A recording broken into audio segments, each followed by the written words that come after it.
And for more, let's welcome back Niall Stanage, White House columnist with our partners at The Hill. Niall, thanks so much for being here. Good to be here, Natasha. Niall, how is all of this looking for President Biden in this moment? Very bad. I think this is one of the worst episodes for President Biden during his presidency so far in terms of the way it has been managed from a communications perspective and a political perspective. There are very clear distinctions in terms of the Biden team's cooperation with authorities when you contrast that, with former President Trump. But the failure to get in front of this story, these questionable assertions of transparency, and the issue itself all combine to make this very bad for President Biden and his team.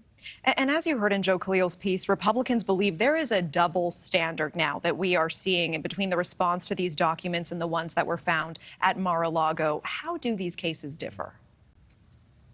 They differ in some very important ways. Essentially, the point that can be made in defense of the Biden team is these documents were turned over promptly upon their discovery.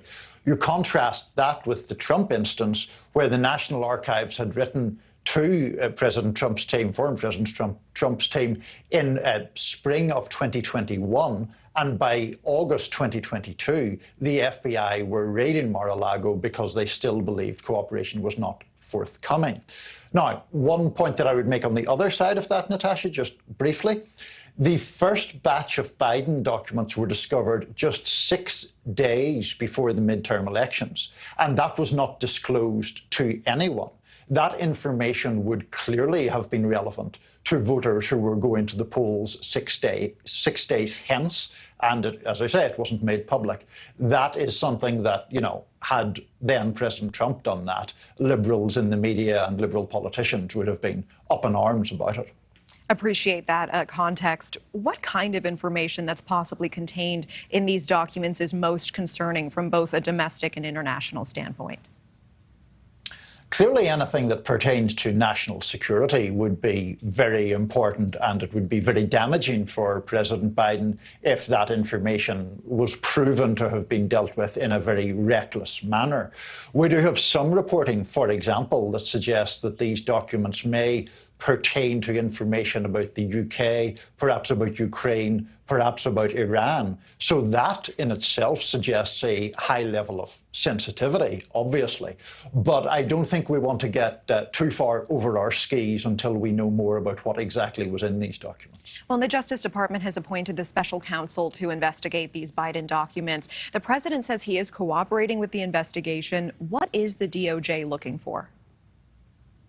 It's looking to really find out what happened here for a start. There's some reporting that they've already interviewed aides to President Biden from the relevant time period when these documents would have been taken from his time as vice president into private storage. So they want to unravel what the facts are.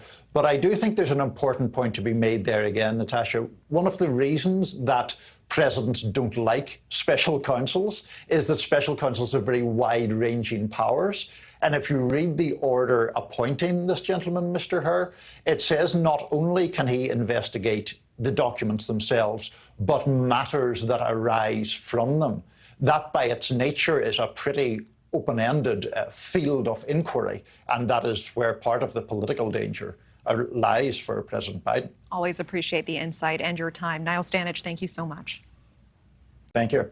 Thank you for watching. Go to newsnationnow.com to find NewsNation on your television provider. And don't forget to click the red subscribe button below to get more of NewsNation's fact-driven, unbiased coverage.